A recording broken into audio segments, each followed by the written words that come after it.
Hey there, it's Jenny from Southern Savers. Glad to have you guys join me tonight. We are going to chat meat and produce and any other savings questions that you have. I'm always welcome. Y'all are always welcome to kind of take us anywhere you'd like. I know a lot of nights we end up with drugstore questions and grocery questions, so we can go anywhere. But meat and produce are probably number 1 and number 2 on the questions that I get in email. Everybody wants to know because there aren't a lot of coupons. We do see some sales, but honestly, grocery store sales aren't usually the best deals that are out there. I don't really recommend planning to grab most of your meat and produce in the grocery store.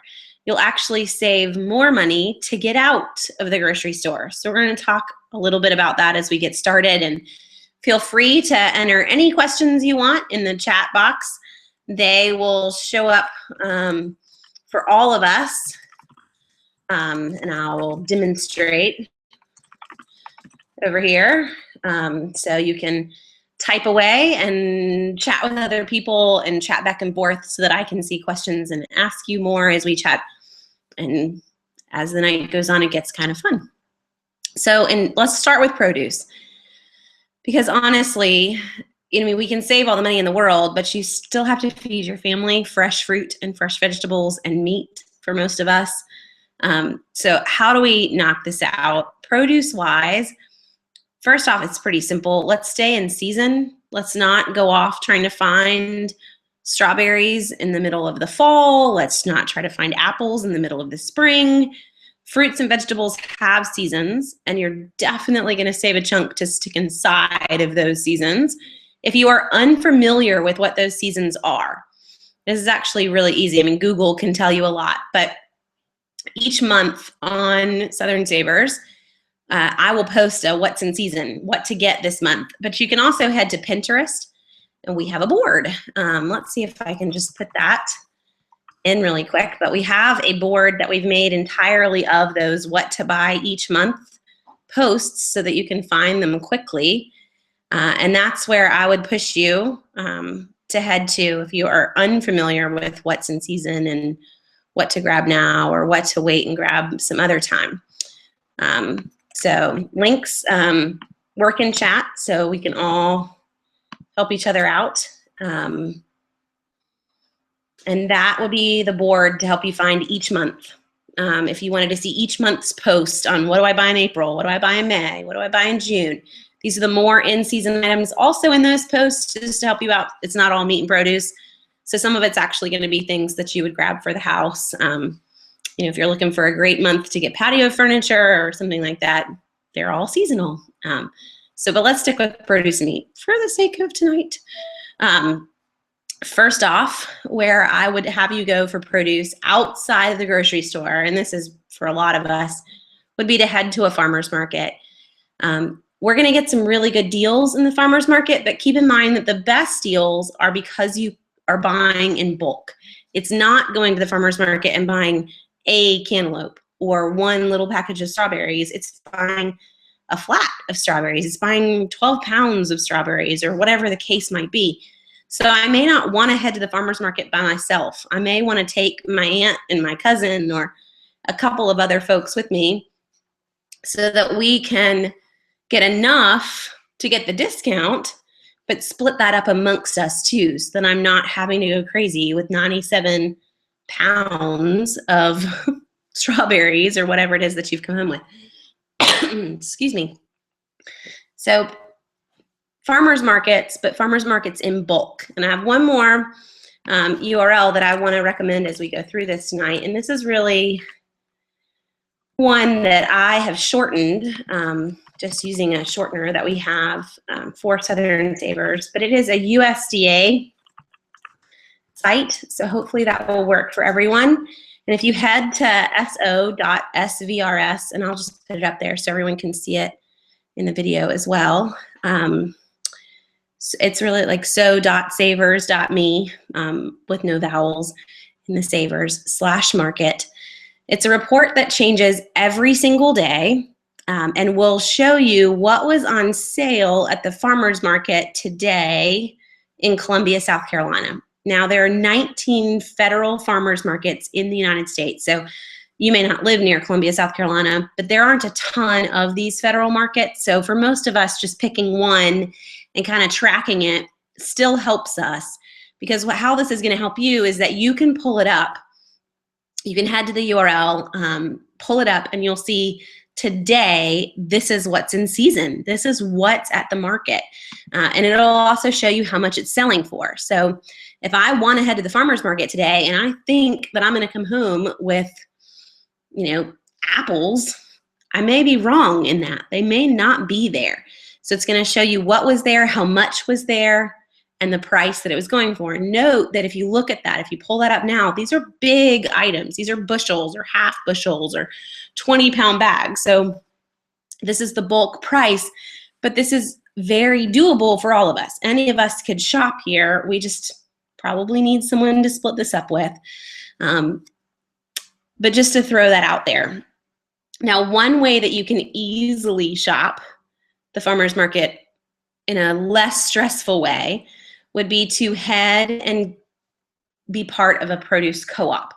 So another website, I'm just going to keep throwing websites at you for a second, is localharvest.org. And if you head to localharvest.org, I'll stick that one up there too, just so you can see it. If you head to localharvest.org, it's going to ask you to put in your zip code, and it's going to show you every produce co-op, every CSA farm, which is a community-supported agriculture. That's what CSA stands for, or even just local farms that you can directly purchase from. I would recommend that you look into a co-op or a CSA farm if you don't have folks that you know that you could go in with and bulk buy on produce with, because that's basically what this is. So a produce co-op would be where you join in with other folks in your community. They could be folks you know and folks you don't know. And the co-op has some folks, they get together, they go and they buy produce in bulk, and then you meet and you split it up. And if you've never seen that, I did a YouTube video of a co-op that is run by a woman in our church, that you can head to the Southern Saver or youtube.com/Southern Savers and see that video where we followed them and how the whole co-op runs. Each person pays $20. That $20 is all pooled together, so they still buy in bulk and they get incredible deals to do it. And then we meet at a church. Everybody brings their laundry basket. We line the laundry baskets up and we individually divide up everything that was purchased. So doesn't have to be you doing the buying even. For ours, I just show up at 8 a.m. and help sort. We all are there for an hour and we're done. We've done our little part. And for $20, you're going to get an entire laundry basket filled. Now, Jessica Harris, you just said, my local co-op is so expensive compared to my grocery store. And I would say sometimes that is the case, depending on where you are, whether or not you have a kind of a for-profit co-op or just some friends getting together. And so that could be the case in your situation, is that we're dealing with a co-op that is kind of tacking on some administrative fees, and we're not necessarily just going in, taking everybody's $20. We're really having everybody pay $40, and we're only putting $20 towards the produce that they get in the end.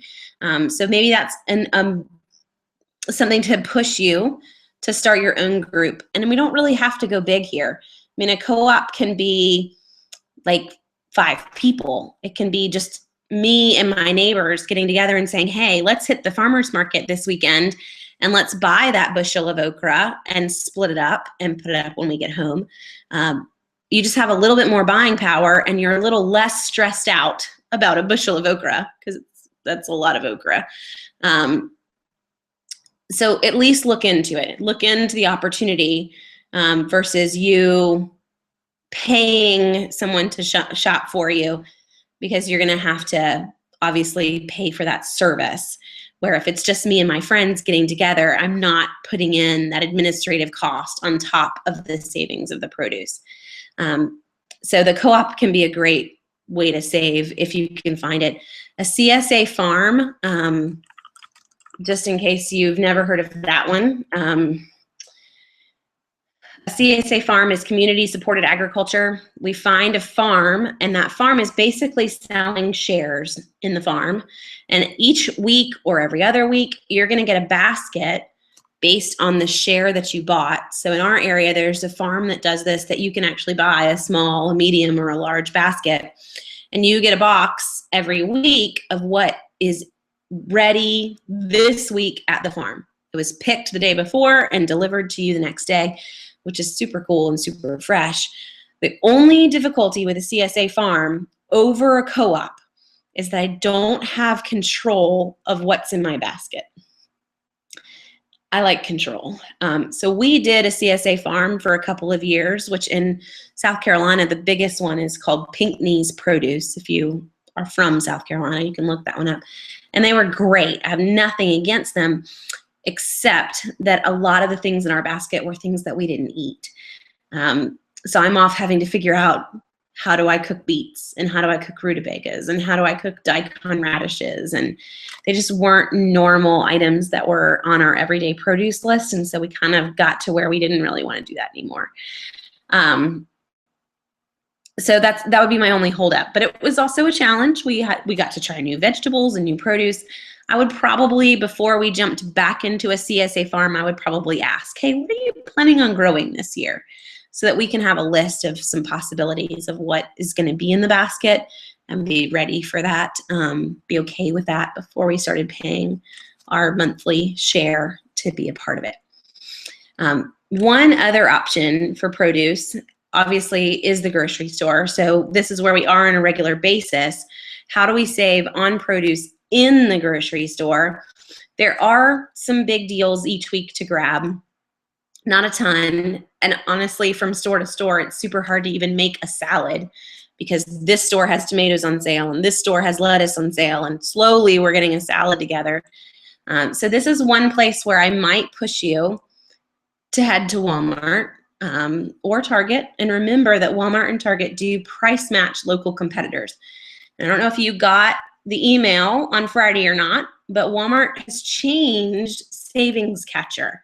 So if you're using Savings Catcher instead of price matching, and you're letting that little scan your receipt and let it figure out how much you would have saved, they are no longer putting produce in on Savings Catcher. So you need to price match produce yourself at the register, which I would have already pushed you to do anyway. But you can do that. I can head to Walmart. I can say, hey, as I'm checking out, Aldi has tomatoes on sale for 79 cents a pound. Aldi's has kiwi for 25 cents each. And I can sit there and price match any grocery store within a 50-mile radius in one place on my produce. So I didn't have to drive all over town to price match, or to get the tomato deal and to get the lettuce deal and to get whatever else I wanted. If I'm already heading to Walmart, I could price match all of that produce right here in one transaction as I'm checking out. Just remember, I cannot use Savings Catcher any longer, so I have to price match to get the deals on produce. Now, the tricky part with price matching produce in Walmart is that every now and then they sell things in packaged containers of a set amount. So it's a 3-pound package of grapes for this price. And that's not how the grocery store sells it. The grocery store sells it by the pound. And so they will do that, and now I can't price match. Now it's not apples to apples anymore. So I got to make sure I'm comparing the same size bag of potatoes to the same size of bag of potatoes that are on sale at Publix, so on and so forth. Just so that you're making sure at the register you really are buying the same item, or they get finicky. So if it's a 16-ounce container of blueberries that's $2 at the grocery store, and I head into Walmart and they don't sell a 16-ounce container, they sell a 12-ounce container, I really can't price match that. It's not the same item. It's actually a worse deal. So just make sure you're grabbing the right things before you go off and start price matching as well. Okay, let me make sure we don't have any produce questions. And then we'll move on. we go. Jessica says, I started a diet for 21 days where I only eat fruits, veggies, nuts, and seeds, and no dairy, meat, or grains. That would be hard for me. I couldn't do it. So I give you major props for sticking with it. Price shopped at 4 different grocery stores to find the cheapest produce for that week. Didn't even try organic and still ended up spending $140. And they said week 2 and 3 would be around $80 a week. I even used coupons and apps for produce to take some of it off, but it was a shocking price. It's definitely incredibly expensive to try to do produce all the time, especially that much. And I know, Jessica, you were saying you already checked out the co-ops. There's one other place that I might have you look at, and I don't know where you live. But if any of you are near Columbia, South Carolina, Charlotte, North Carolina, there are some stores in Tennessee that are available. You can kind of go hunting and type in restaurant supply stores. So in my neck of the woods, it's called the U.S. Foods Chef Store. There's also the GFS Marketplace, I think, in Tennessee. These are really restaurant supply stores, but any of us can shop there. In certain ones. There are some restaurant supply stores that you're going to find that do require that you have a small business tax ID number. You don't have to have a restaurant. You just have to have a small business tax ID number to shop there. These do not, though. U.S. Foods Chef Store, the GFS Marketplace, which is Gordon Food Service. Our U.S. Foods Chef Store sells produce, and Gordon Food Services do too. They don't have a ton of it. It's very limited to what's in season, and it is in bulk. So I can go in. We actually did this. We are part of a homeschool co-op, and this co-op has probably, 70 to 80 children in it. It's one day a week. Well, each week, each family rotates who brings snack. You only have to bring it once for the whole year, but you're bringing snack for 80 children. And thanks to allergies and whatnot, that snack must be produce or vegetable. And I kind of gagged because that's a ton of money to have to handle snack for 80 children plus the moms.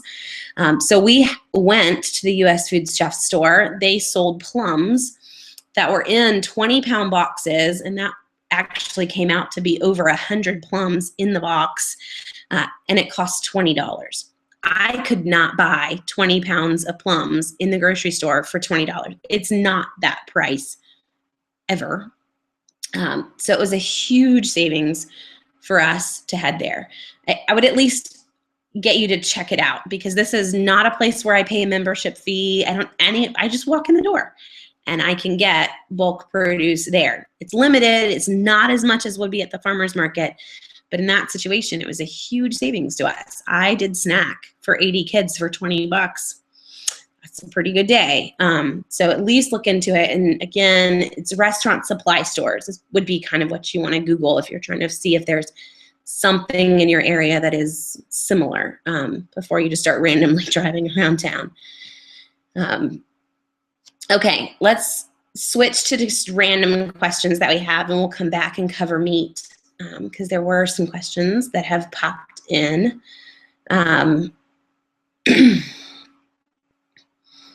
Let's see. Dawn says, last week Target had Ziploc containers on sale, 2 for $2.88. Price is valid through the end of February. When I went to Target Saturday, there was a new sign with a different amount at $2.60 each. Can I still get the 2 for $2.88 if I have a picture of the tag, or will I have to pay the price now? And how can they have a sale and then have different prices at the same time? So honestly, Dawn, I want to say that the price that Target had on Ziploc containers was really a pricing error. And Target corporate, it took them a while to catch it, but they caught it. And so they came back and they changed those tags. You could try to get your store to honor the picture that you have.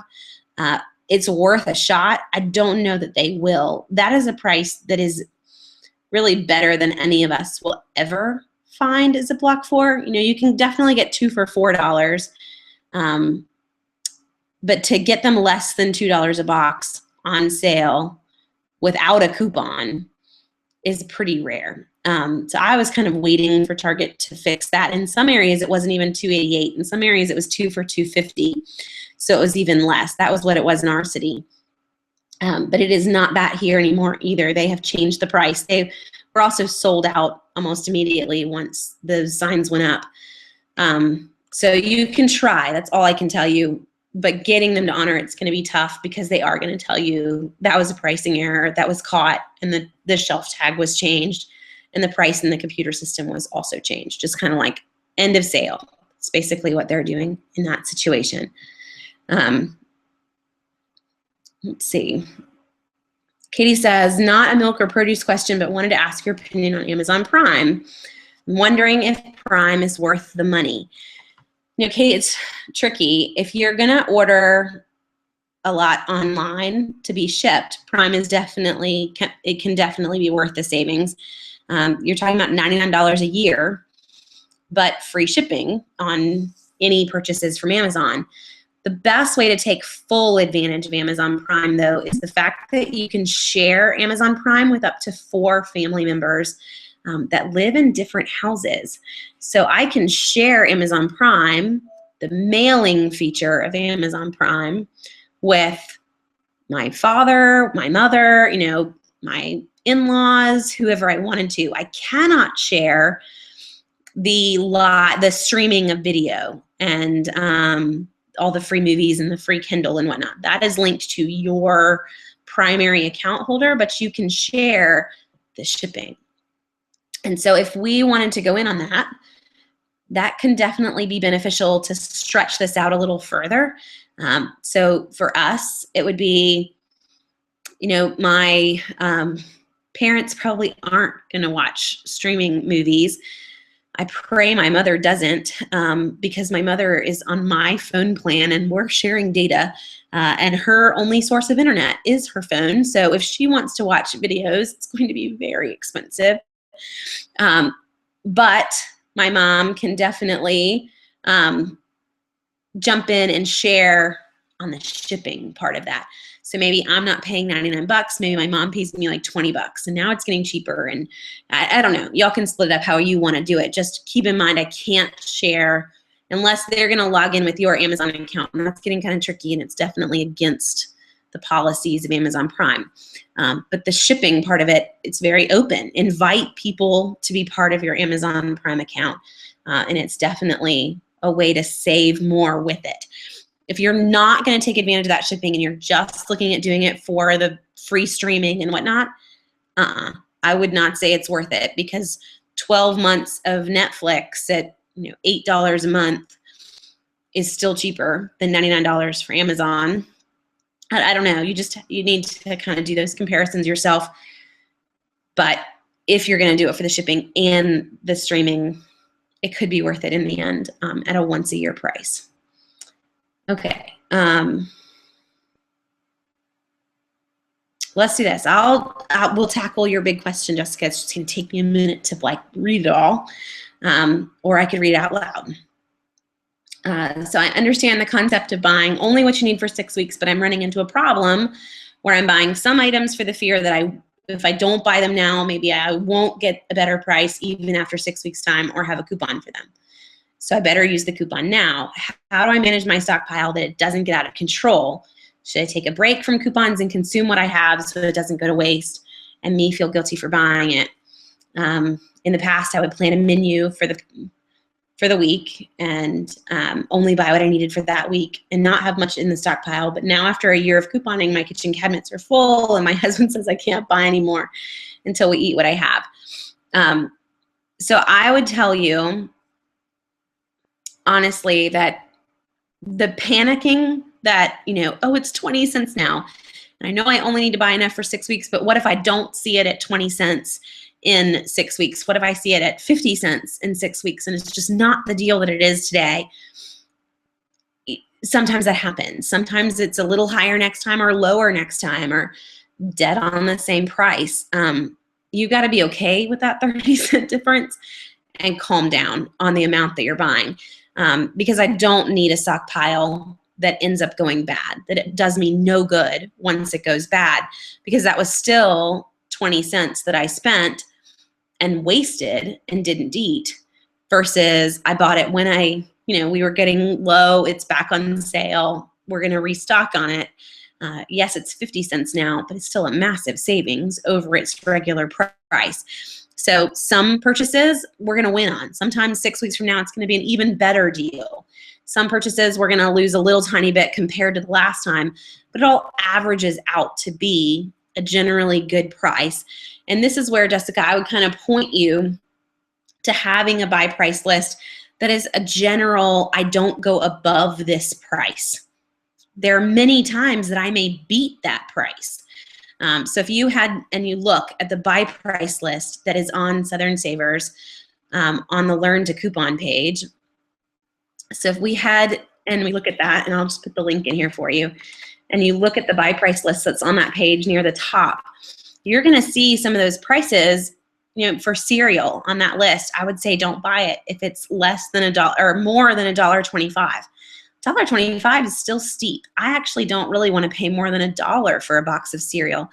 But if it's my husband's favorite brand and I can't find it any cheaper, so for us that would be Chex Mix or Chex cereal. It's pretty rare that it goes buy one, get one, and even rarer that you have $1 off or a 50-cent off coupon for it. So I've got this $1 off too, and it's buy one, get one. I'm doing good to get that cereal for $1.25. I need to be okay with that. There are going to be other moments that I walk in and get cereal for 12 cents a box. So your goal is to set a price list, in a sense, a buy price in your head of, I just don't go above this. As long as I'm cool with not going above this set price, I'm really going to buy it if it's anywhere in this site, anywhere in this little amount, and we're good. I'm not living in this crazy, I need to get 42 of them right now.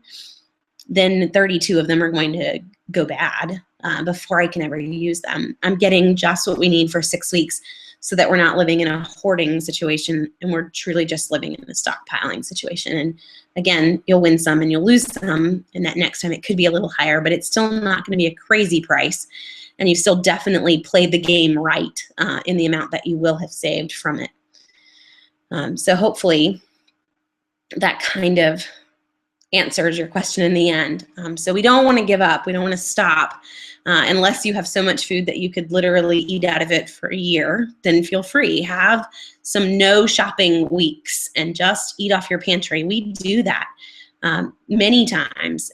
I would say in our house, at least once every 5 to 6 weeks, we have a pantry week.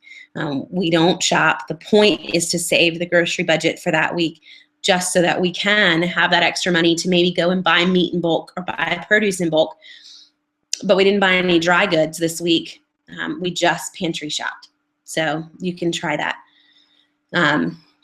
One more question before we go to meat, since Jennifer just asked it. I heard that Walgreens is changing their balance reward policy. Have you heard anything about this? So if you shop at Walgreens, it's printing on the little strips that Register Rewards normally prints on, like, heads up, we're changing balance rewards.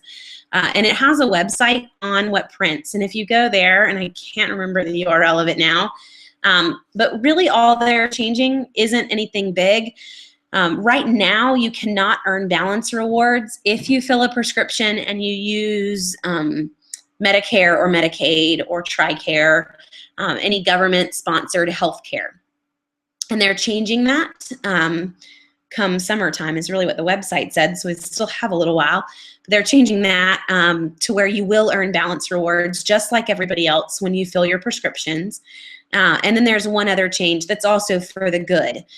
They said a few more changes are coming in the summer, but again, those changes all appeared to also be to even out the playing field for everyone. They have a few pilot markets that are offering more balance rewards than other markets and whatnot, and they're getting rid of those pilot test markets.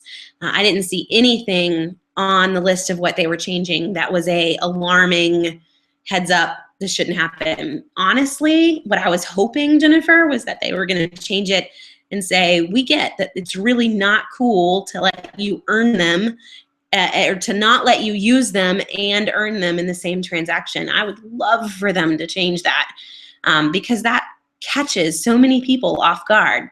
The little box says, do you want to use your 5,000 points? And it never tells you that you're not going to earn them if you say yes.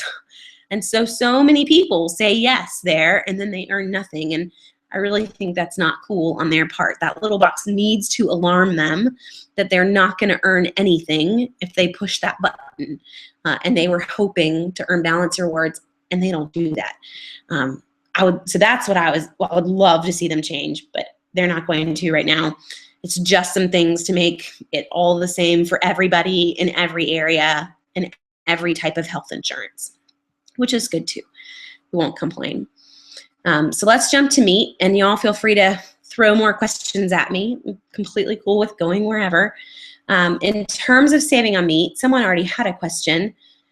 So we'll go straight to your question, Brady, and then I'll kind of hit some more.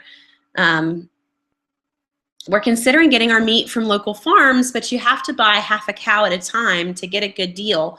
What's the best way to know the best price? And is there a way to buy chicken like this? So I would highly recommend what you're considering doing, Brady. I'm very pro buying meat in bulk and buying local, because it is exponentially cheaper than buying grocery store. And so many people don't get that. Now, in terms of cows, most cows go to market at the same time. They all go to market in the late spring / early summer, depending on when you consider spring to be. So we're talking like May, June. The reason for that is I don't want to take a cow to market in the winter. They're losing weight in the winter. They aren't eating a lot of, there's not a lot of grass out there. They're eating a lot of hay. They're possibly eating sweet feed if they're being grain finished. I don't know how much you know about the cow industry, but they aren't really going to be at their heaviest in the middle of the winter. They're cold and they're living off their reserves. So most farmers wait until it starts to warm up. They give them a month or two in warm weather, and then they take them to market because they want them to be the heaviest that they can be. That's where their money's coming from. They're getting paid by the pound the same way you're paying by the pound. So I would look at waiting if you can, and then I would Google some local farms and see what's out there. So there is a farm that's about an hour and a half north of us, in Honeypath, South Carolina, that we can get grass-fed, grain-finished beef. You got to figure out what all that means. So they're generally happy cows. Most grass-fed cows are grain-finished, so you need to do your research before you think you're getting a grass-fed cow, just to find out that it was grass-fed and grain-finished. Slightly different. It was given grain at some point in its life, and most of them are, because that's how they can tank on the poundage before they go to market. But we can do grass-fed, grain-finished, or this was last year. We haven't done one for this year. It was $3.15 a pound before butchering costs. Butchering costs are usually just a flat price per pound. You tell them what you want. So if you do half a cow, I would say, well, you know what, I want mostly roasts and steaks, and whatever it can't be a roast or a steak, I want you to grind. But I'm still going to get it at the flat price per pound. So that means T-bones and porterhouses and whatever else comes out of that was all $3.15 a pound, which is a crazy price compared to the grocery store. And again, that's before the butchering fee. Butchering fees typically are like $100, maybe. Depends on whether or not the butcher is going to vacuum seal and individually package each item, or they're going to wrap in butcher paper. So that's the other things you need to find out in buying a cow. Go for the vacuum seal. Go for it is ready to shove on the shelf in your freezer. I don't have to do any work because this is a lot of meat.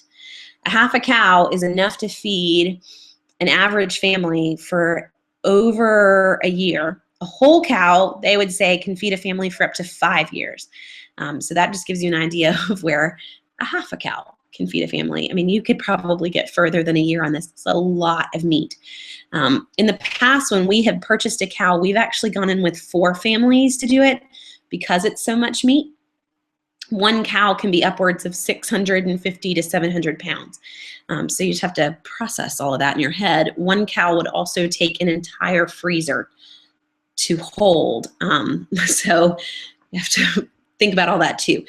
So you may not even want a half a cow, Brady. That may be a little bit much for you, for your family, but maybe we get another family to come in with us on that half a cow. So now we're getting half of a cow, and we're great at a quarter cow, and the amount that can fit in our freezer and the amount that our family actually needs.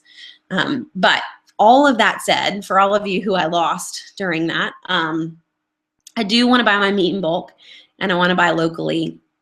I can definitely do it straight from the farm. And then Brady had another question that was chicken. I can buy chicken in bulk. There are a couple of ways to do chicken. Some of you actually have chicken plants in your area, Tyson chicken plants or other brands that will sell straight from a little shop that is attached to the plant. And you can get some really good prices at them. There are a number of these in the North Georgia area. There are a couple in South Carolina that I know of as well. So if you go hunting, depending on where you live, and just see, you can definitely find it. Another one to look into would be Zaycon. So Zaycon, I can buy chicken in bulk. They have delivery sites all over the Southeast. And go to their website. I'll put it in here just so you can see it, zayconfoods.com. And you can see if there's a drop site near you. I'm pretty sure they have boneless, skinless chicken breasts right now for $1.99 a pound, and it comes in a 40-pound box. That is very close to what we would get in the grocery store on sale. So you may not be saving anything there, but you are able to come home with 40 pounds of it at the same time, versus in the grocery store, that would be buying out the entire little chicken section to get 40 pounds. Other folks would point you to Sam's. Sam's will allow you to purchase the case of chicken. Just tell them in advance if they don't have a lot. Their price is, again, $1.99 a pound. Anyone that's near a Harris Teeter, if you buy it from the butcher's window, so not the package section, but you actually go to the butcher and you ask for boneless, skinless chicken breast, always $1.99 a pound. A lot of folks don't know about that. But Zaycon can be a good route for some of you that can't find $1.99 pound chickens. Another option, again, I mentioned the U.S. Food Chef stores for produce and then GFS marketplaces for produce, but this is a huge one for meat. They sell fresh meat that's not ever been frozen in bulk. So I can buy 40 pounds of boneless, skinless chicken breast. It's actually cheaper than Zaycon. I think in our area right now it's $1.78 a pound. I can buy ground beef. I can buy steaks, I can buy roasts, whatever I was wanting to. They're in bulk though, so you're gonna need to cut them down. But it's a very good price if you were to head there. So again, Google restaurant supply stores, see if you can find one in your area. None of them require a membership fee. Some may require a tax ID number for owning a small business, but it doesn't have to be a restaurant. And then Brian's throwing in another one. Brian says, let's not forget about all of the things that are on markdown. So Kroger's, if you live in a Kroger area, Bi-Lo's, most grocery stores will have markdown meat. You need to get in the habit of asking them, when do you mark down your meat? And a lot of stores do this on a regular set day, and the Kroger's in my area, it's Monday morning. So if I want to get kind of the best on manager special meat, I want to head to Kroger on a Monday morning and see what they're marking down that day. Go ahead and buy it, but you need to get it, you need to bring it home, and you need to freeze it today. This isn't a bring it home and stick it in the fridge and get to it in a couple of days. These things need to go on sale as quickly, or need to be stored as quickly as possible. That's why they've put them on sale.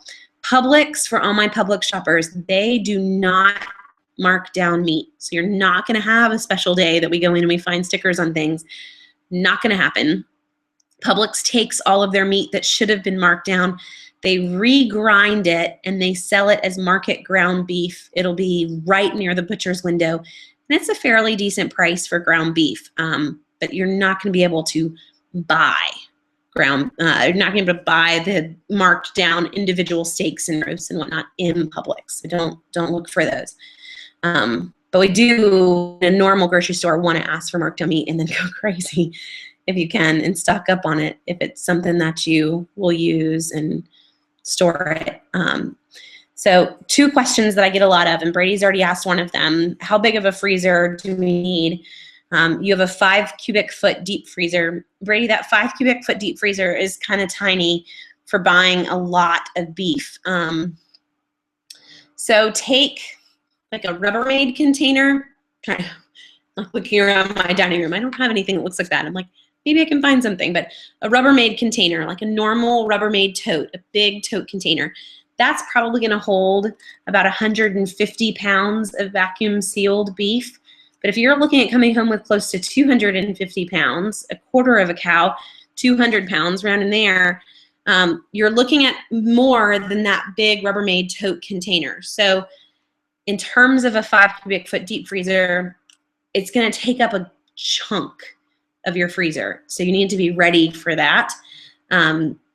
We had a 7 cubic foot freezer, and I would say we probably lost at least a quarter of it to our beef. And since then, I've moved on and kind of grew tired of losing things to the bottom of the freezer and never reclaiming them again until I didn't know what they were. So we have a chest freezer now, and the beef can just slide in, and it takes an entire shelf in the box that it comes in. That's still 150 pounds of beef. That's about what we would have on a normal basis. So just so you can try to visualize it, if that helps. The other question that I get, I like Brian's answer for you too, Brady. Just convert the garage into a freezer, the whole garage, walk-in freezer. You're done. Mine feels like that right now if I walked outside. The other question I get in terms of putting up meat and produce for that matter is it worth it to have a vacuum sealer versus just putting them all in Ziploc bags? Because vacuum sealers can be pricey. Buying the rolls for them can be pricey as well. But honestly, it is worth it. We've had a vacuum sealer now for about 3 years. I do still use Ziploc bags, but I don't use them for anything that I'm freezing for long term because that vacuum sealer, I can vacuum seal meat or produce, and it will still be as fresh as it was the day I put it in 6 to 9 months from now. That Ziploc bag, it is not the same. 6 to 9 months from now, that meat is unrecognizable from freezer burn in a Ziploc bag than it ever would be in a vacuum sealer. So you will find deals from time to time on vacuum sealers and even on the bags. And you just grab the vacuum sealer at the best price that you can, and you just keep stock on the bags as you see deals come along. We see printable coupons come out for both. So if you're in the market, put it on your list for Mother's Day or Father's Day if you want. But it's going to pay for itself just in the amount of meat that you're not losing to freezer burn. That way, when I see a clearance deal or I buy half a cow, I didn't waste my money on that half a cow. I'm actually going to be able to eat it all up. Caleb asked for meat markdowns. Do they mark down in the morning or at night? Does it just depend on the store? Totally depends on the store, Caleb. So I would go in and ask to talk to the meat manager and say, hey, kind of trying to save money. We're really trying to stretch our budget and protein is killing us. Can you tell me when you guys do your regular meat markdowns? And they'll tell you their cycle, because most of their meat comes in on a truck, and that's what we don't get. So if I get a meat truck once a week and that meat truck comes in on Wednesday, most of that meat is fresh. It's put out on, in the refrigerator by Thursday morning. It's still only good on the shelf for less than a week. It all went out on the same day. It's all got to be sold by the same day. So it's a pretty clear-cut cycle in most stores. They're not getting meat trucks every single day. They get produce trucks in a lot of grocery stores every single day, but they do not get meat trucks. So you just need to figure out what your store is doing in terms of their markdown.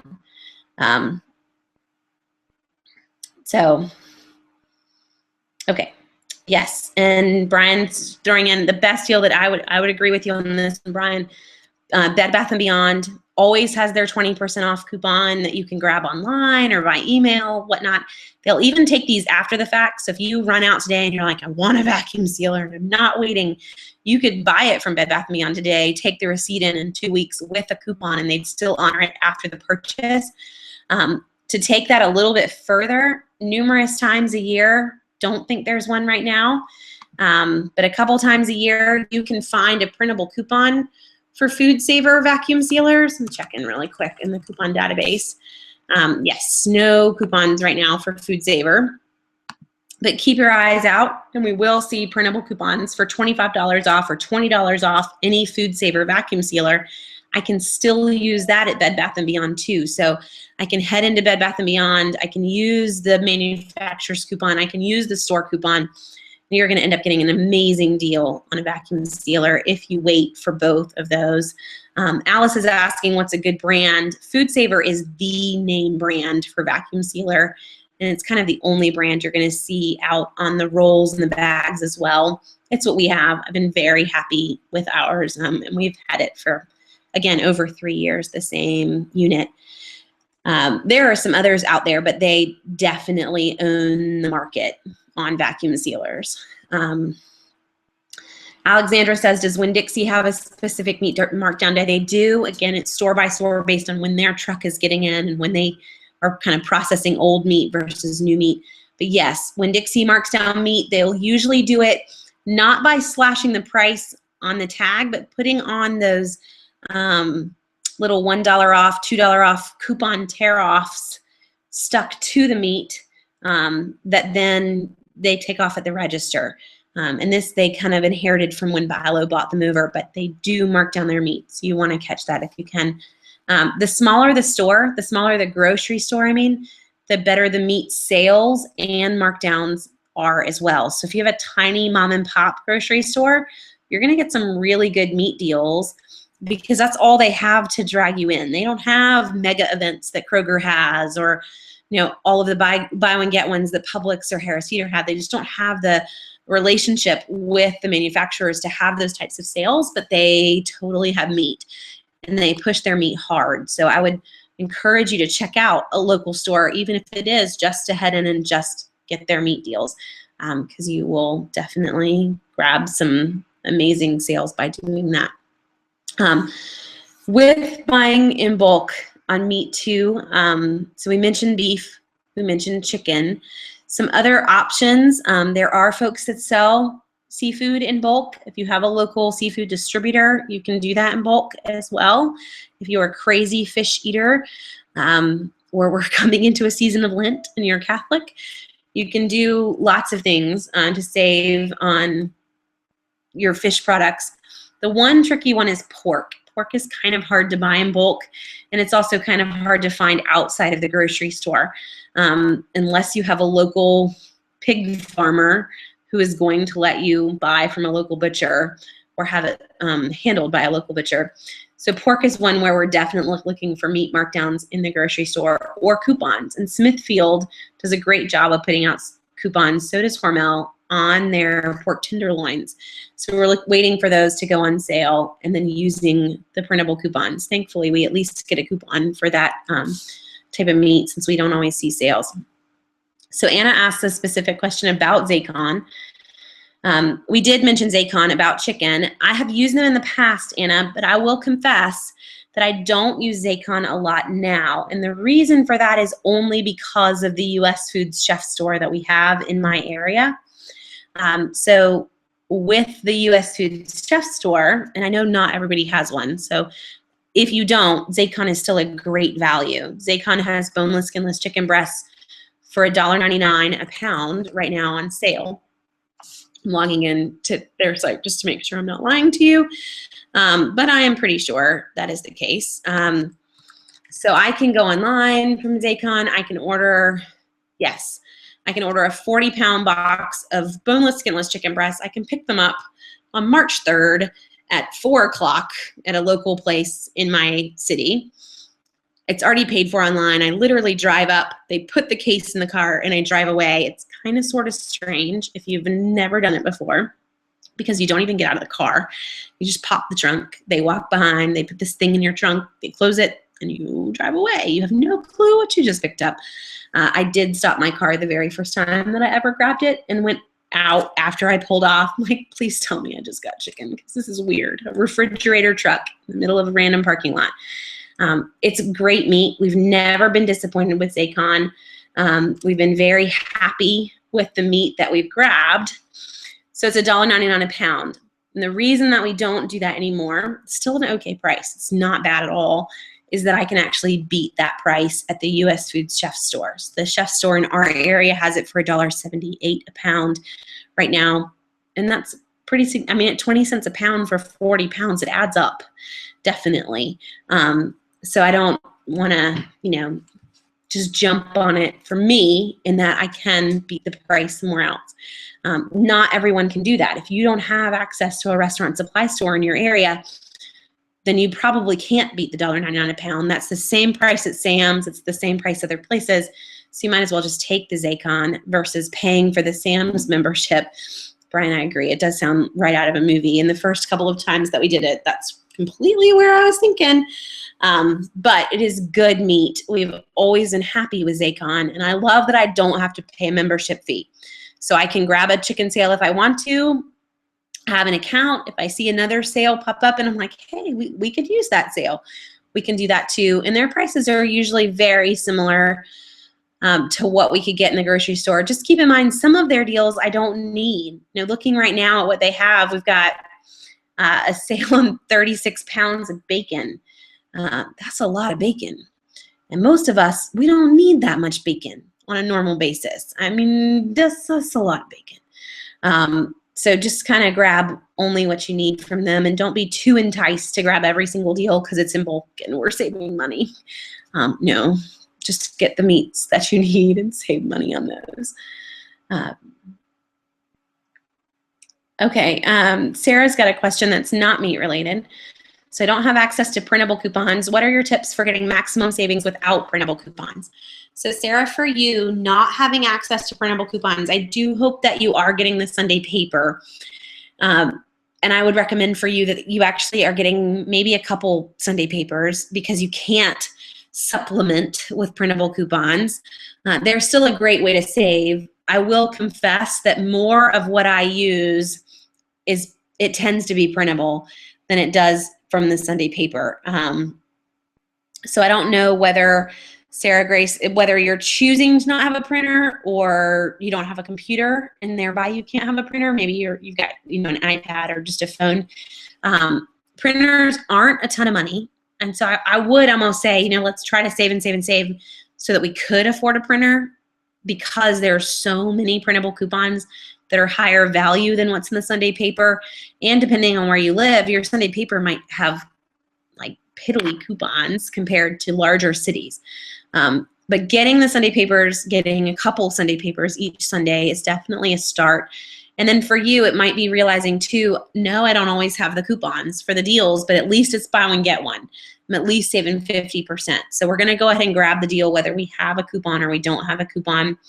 And keep in mind with my Sunday papers that the biggest paper that I can get will have more coupons in it. So the bigger the city, the more coupons are available for that city. So if you live in Podunk, Tennessee, you're getting nothing, versus I live in Atlanta, Georgia, and I'm getting the Atlanta Journal, and this is huge. So I want to get the biggest newspaper available to me, and sometimes that means that I don't actually get my local paper. And I've mentioned this on past calls for folks too. I don't get my local paper. I get a paper from an online site, and I'm going to put it in here so you can see it, but it's sundaykouponinserts.com. And you can head there and create a standing order that is mailed to you each week. With their lowest is 4 sets of inserts. If you don't want that many, just split it with a friend. But I get basically 4 sets of each insert. So this past Sunday was just 1 coupon insert. Well, I'm going to have 4 coupon inserts that come in the mail, just those 4. In 2 weeks, we're getting 3 inserts, a Red Plum, a Smart Source, and a Procter & Gamble the first Sunday in March. That's a big week. That means my mail, I'm going to have 12. I'm going to have 4 of each of those 3 in my mail. Don't have them early. Instead, I'm going to get them Wednesday of that week after they come out. But I'm happy with that. They come from the Tampa and Atlanta markets. It's kind of a blend in the same little envelope. And that's much better than I can get in Columbia, South Carolina. So I'm very content with that. And then Brian's also mentioning clipping sites. So if you want a specific coupon, take for instance this Sunday, we got a buy one get one coupon for Beneful dog treats. And if you have 72 dogs and you want a ton of dog treats, I can go online to, he uses Clip to Save. There's the couponclippers.com. There are a lot of these clipping services. I can head online. I can buy 10 of those buy one get one dog treat coupons. It's just the dog treat coupons. It's not 10 inserts, just the dog treat coupons. You're probably going to pay 10 cents, 20 cents for each coupon, and they come cut and ready to go for you in an envelope. So you have a couple of options with those either whole inserts or clipped and ready to go coupons that you can grab from various places online too. But with the printer, you're saying that you do have a printer, you just have a lot of trouble printing. So don't give up on your printer. The big things that I would tell you to try with a printer, if it's just not happy, you're having like JavaScript issues, or it tells you it's printed, nothing came. First off, I would always try switching web browsers. So if you're using Firefox, let's switch to Chrome. If you're using Internet Explorer, let's kill it and never open it again in your lifetime. Sorry, that's just the web developer in me. You want to switch to be between Firefox or Chrome, and then making sure that we have an up-to-date version of Java. Those are the two big things. I have a Mac. I cannot do anything in Safari. I have to print all of my coupons in Chrome or Firefox, and that it just works so much better. And also watch for pop-ups. Smart Source coupons and Red Plum coupons require that your pop-up blockers not be on, because they do pop up a run box that you have to be able to click. So if my pop-up blocker is on, I will never see that run box, and the coupons will never print. So those would be the biggest things that I could recommend to getting your coupons to come out and actually have some good coupons from the printable side. Okay, so Janet's got a question that is coupon database related. You went to the coupon database and my state and paper wasn't there. So the states and papers, and Janet, I don't know where you are, so if you don't mind chiming back in chat where you live. The newspapers that are there are they're sent to me by volunteers in those cities that get those papers. So whatever's covered is totally just volunteer based for each area. But you may find that a similar paper is there. So I don't know what state you're in, but you can probably find something that is going to have about the same coupons that you had. And what I would recommend to help you do that is every Wednesday I post the insert variations, and I'll just kind of show you how to find, or actually just give you the link to last week's, I think would be the easiest. But you can kind of skim through and look at the list for a particular week and compare that list to what you know that you got or didn't get in yours. And so you can kind of say, you know what, I'm looking at this. We are very similar to this random city that is obviously nowhere near New York. As you say, that's where you are. But you'll find something that's the same, because while every city is a little different, and Brian, this kind of, applies to you too, yes. Every city is different, but we don't have 97 million variations of an insert. That's just not how they're going to work. We're going to have probably about 15 to 20 variations that are out there, and then that's going to be scattered across the country. So Maine might have an insert that is very similar to Myrtle Beach, South Carolina, who knows. But look at some of the insert variations that are in the list that I just posted. Each week we post these every Wednesday, and kind of compare those lists city by city to see what looks the closest to what you're getting. And then you can use that insert, that city to help you look through the database. Now, you don't have to put in a city to use the database.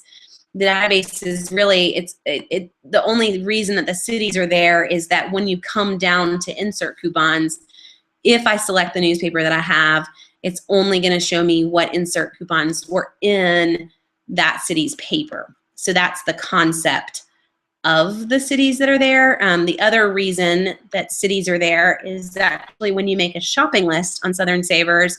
So I go to the CVS list because it's the same in New York as it is down here, or I go to the Walmart list or another national store, Target. I make a shopping list on Southern Savers, and I pull that from the main list. I click all the little boxes of what I want to buy. At the bottom, I hit the Create Shopping List button. The minute it pulls to a shopping list, if you have told the system what newspaper you want it to compare to, the only matchups in your shopping list, or the only insert matchups that will be there, are the ones that were in your paper. So that's the reason why we have insert variations and why it gives you that option.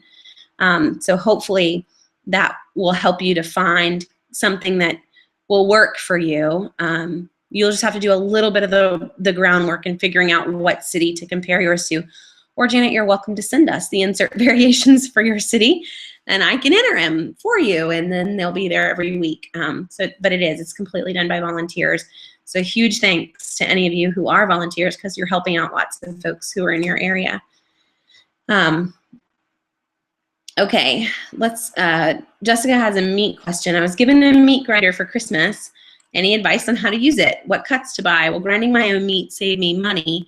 On that note, could I save money making my own sandwich bread as well? Grinding your own meat is kind of tricky. So I don't know that you're going to save money grinding your own meat unless you're hunting. That's where I would see the purpose of grinding your own meat would be to kind of process your own meat from what you hunted. But honestly, if I wanted to grind meat, even meat markdowns that we talked about earlier, if I walk in to Winn-Dixie, or Brian goes into Giants and we've got huge meat markdown sales, I can actually take that markdown roast straight to the butcher and say, hey, grind this. And they'll do it, and they'll hand you ground whatever you just told them to grind, and they don't charge you any more for it. So I don't know that any of us would need to buy one. Now you've been given one, so you own one. Now it's figuring out how to use it. It's up to you. If you love a ton of ground beef and you are getting things and you don't want to stick with the butcher doing it in the store, you can definitely grind it yourself. It's just not that it's going to save you any money to do that unless you were hunting and you wanted to process your own meat versus paying a processor to do it. Now the sandwich bread part, you can definitely save some money baking your own breads. The hard part is getting the deal on the flour and the wheat that you're going in to put into that bread. So in the end, it just depends sale-wise as to what's running, whether or not you actually saved money.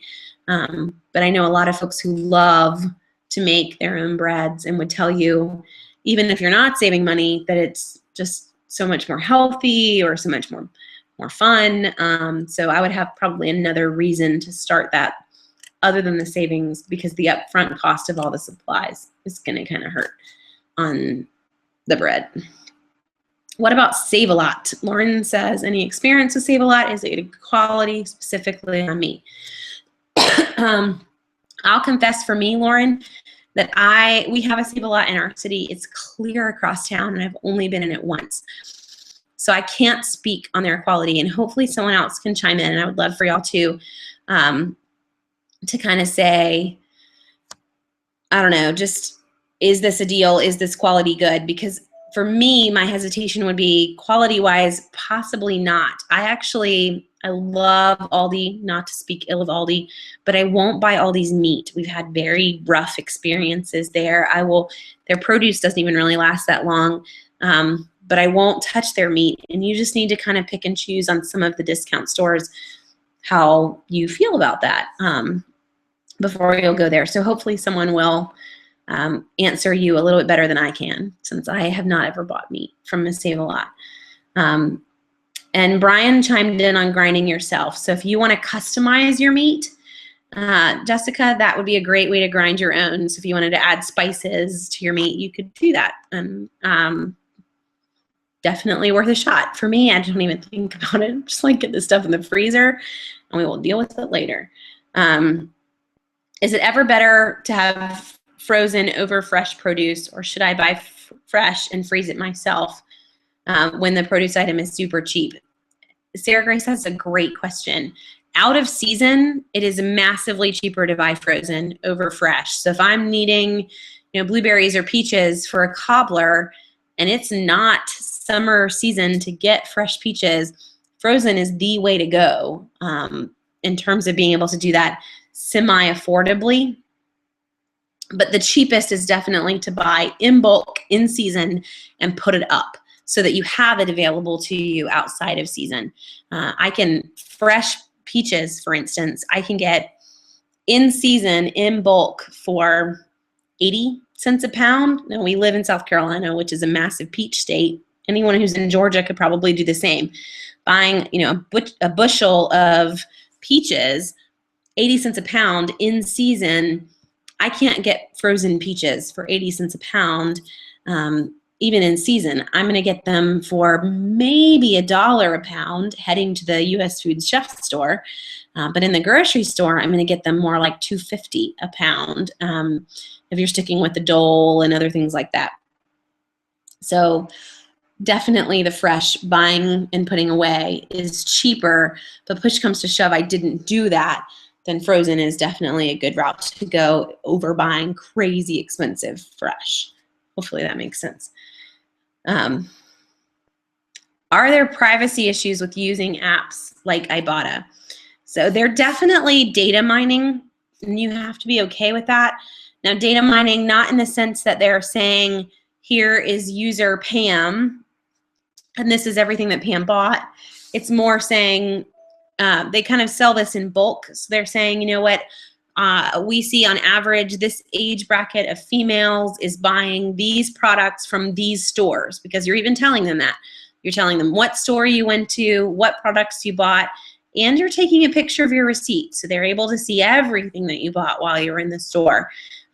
What they're not looking at, because your receipt's not showing your credit card, it's not, it's not giving away that sort of personal information. It's just sharing what you purchased. If you're not okay with that, then you probably don't want to be using the apps. But that is kind of how they're able to recoup their costs, is by having that data and then selling that to the manufacturers. Not only can we tell Jif, if Jif gives us a peanut butter offer, we can tell Jif, hey, you know what, she bought Jif while she was in the store, but also on her receipt, she bought jelly and she bought bread. Your peanut butter offer made her buy her entire peanut butter and jelly sandwich. Well, why does Jif care? Jif cares because Jif owns Smuckers.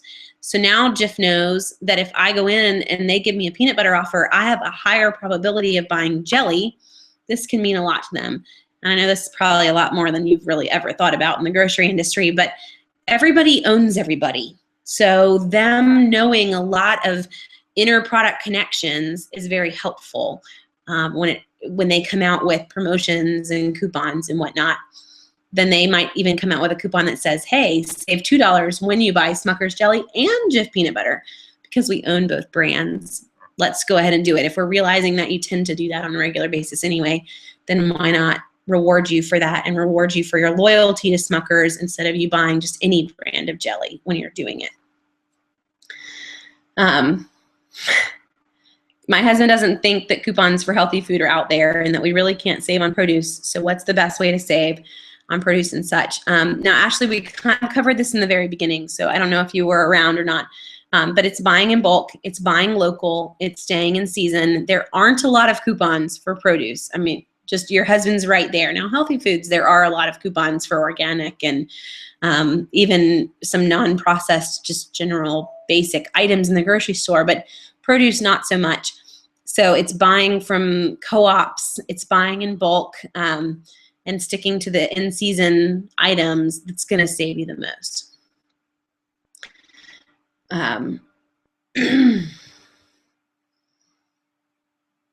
Okay.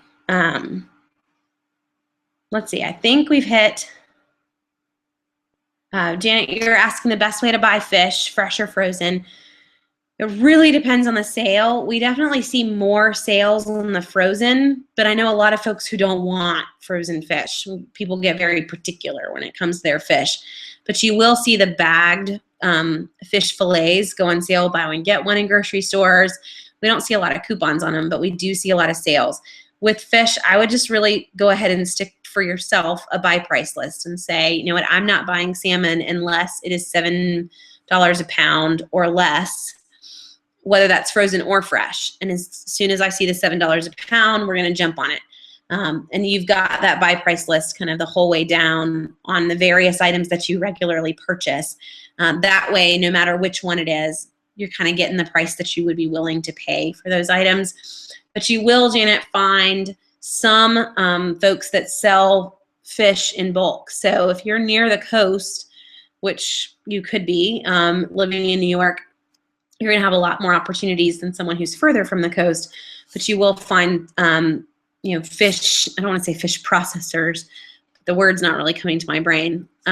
Just folks that sell from a fish store, in a sense, fish in bulk. So we can buy shrimp, we can buy fresh fillets or whole fish. You can buy crab legs that way and get a really good savings and put it up yourself. Okay. I think we've hit most everybody's questions, and we're actually a little over on time. So for the sake of just being mindful that we aren't running super duper late for folks, let's go ahead and call it. But we will have a hangout again next week. We do this every Monday. Not a lot of changes. Same time, same place, 8:30 Monday night. And I will stick up the new one tomorrow for y'all to go ahead and start to register for. If you have any other questions, you can always email me, jenny@southernsavers.com. And if you joined us late and you didn't get the beginning of this, you can head to the YouTube page when we're done. So youtube.com/southernsavers. And you'll be able to watch the whole thing again. You just won't be able to see the chat. The chat disappears once we're done. But it's fun being able to chat with you guys and seeing it all live as we go through. So hopefully we got most of your questions handled, and I hope you guys have a good night.